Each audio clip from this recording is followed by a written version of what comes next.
Voice of Students, powered by Easy Jobs, local part-time seasonal jobs.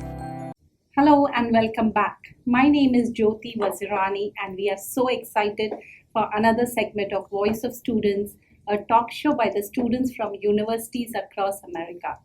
Each week, the students voice their opinion about various topics from politics, social media, pop culture, university life, and so much more.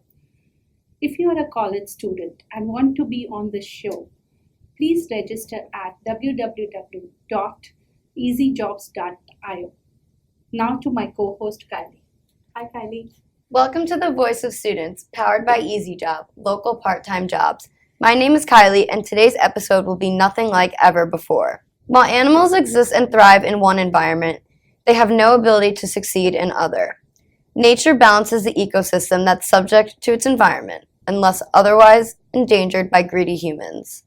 Oftentimes, wildlife conservation sanctuaries are open to care for and allow these animals to live the life they deserve while also reproducing. But, on the contrary, if any endangered animal is put into conservation where there are no natural predators, their number will drastically multiply, causing an imbalance in the nature.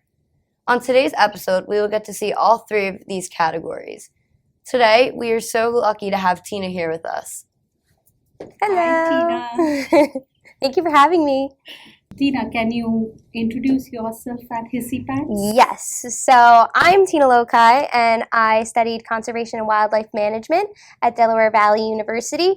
And I'm very passionate about teaching people about ambassador animals. They're kind of like, I work with them as spokesmen for their species and kind of just use them to teach people about animal physiology, natural ecosystems, but most importantly, introduce them and spark conversations about how these animals can be impacted by our decisions on a daily basis. So this is Hissy Pants, and he's a Burmese python, albino Burmese python, so that's why he has that funny yellow color. They wouldn't be this color in the wild. In the wild, they have much darker browns and more camouflaged colors. He is a pet, so in the pet trade, this is a more common color. They are extremely impacted by humans, and in so many different ways. In the Everglades down in Florida, they're now becoming an invasive species, but in their natural habitats in Southeast Asia, their population is declining, so they could become endangered. So you're saying the Hissy Pant, the Burmese python, is endangered in Burma and it is flourishing in Florida? Yes. Why is that so? So the main reason why in Florida it's flourishing is because there are no natural predators. And the predators that are present in Southeast Asia are big cats. We do not have any big cats here in Florida. So that's the main thing that's keeping their numbers in Southeast Asia. But in Florida, that's just not the case. They don't have any natural predators. So they're pretty much taking over. They're able to constantly reproduce without anything slowing them down. How are they as pets? They really don't make good pets. A lot of times why people get them is because you can go to a pet store and buy one as a baby, and they're literally the size of a pencil. They're so small when they're first born. So people see that and they think, oh my gosh, how adorable. And then they bring it home and, a couple years go by and you realize how big it gets and how much food you have to give it and how much space it requires. And a lot of times people get turned off by that as it gets bigger. And that's one of the main reasons in Florida they've become a problem, because people had them as pets, and when they got too big, they opened up the back door and let them go. So that's one of the main reasons why they're taking over Florida. So you're not allowed to have them as a pet in Florida anymore, luckily. How old is Hissy Pants? Hissy Pants is about 7. He is one of our rescues, so we're not positive. But because of his size, we can kind of guesstimate. He's probably like 7 or 8. But they do grow very big, very fast. How big? Full grown, the boys are about 18 feet and about 200 pounds, but the girls can max out at around 20 feet and weighing 400 pounds. Wow. Yeah, so if you think about it, as thick as a telephone pole, that's how big this animal will get. Yeah, so not really one you want to have in your living room or anything like that. Oh my God. Can we take him? Yeah, I just have to hold his head. Is it tameable? They're not like a cat or a dog, so I wouldn't say you can't like teach it tricks, but they are definitely they get accustomed if you're holding them all the time. They do get used to being handled. They know when they're being fed as opposed to being handled. Okay. But if you walk up to a Burmese python in the wild, it's not going to be like this. It's not domesticated. So I don't think you could train it. A snake always tries to run away from you first. They don't want to attack you, but if you're bothering it, they're going to strike at you and try to bite you and try to scare you away. But they do flee first. What kind of effect does their bite have? Like, how much harm would it have on us? They have a lot of teeth, so that's the first problem, but their teeth are pointed backwards, so when they bite, they kind of grip on, and it's very hard to get them off. That happens, that they have that for their prey, because they're usually grabbing prey, so that's why their teeth are like that. So it's very important for them to have their teeth like that.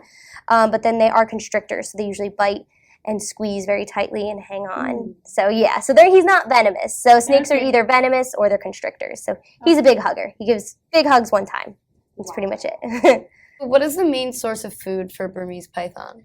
When they're young, they're gonna primarily eat like rodents or maybe birds, and that's why it's a big problem down in Florida, where they're invading, because they're eating pretty much everything. So they're eating rodents, rabbits, and then as they get bigger, they're getting big enough to eat people's pets and alligators. So they really can eat anything they can get their mouth on. Anything they can get. Yep. A full-grown alligator is kind of hard for them unless it's a full-grown snake. But, young alligators are like that big. So it's snack size for this one.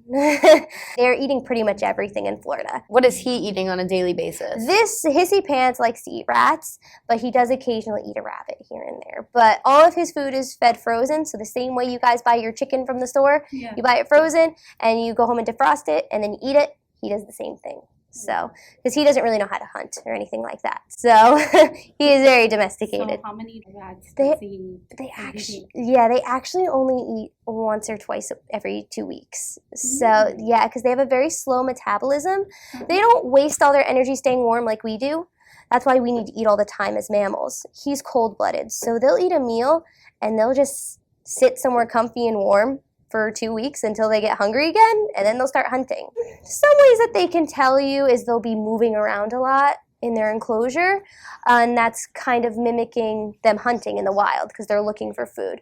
So if he's sitting in one spot and not really moving, he's probably content. But if, he's moving around, flicking his tongue, it means he's looking for something. So that's a behavior that you can definitely look for.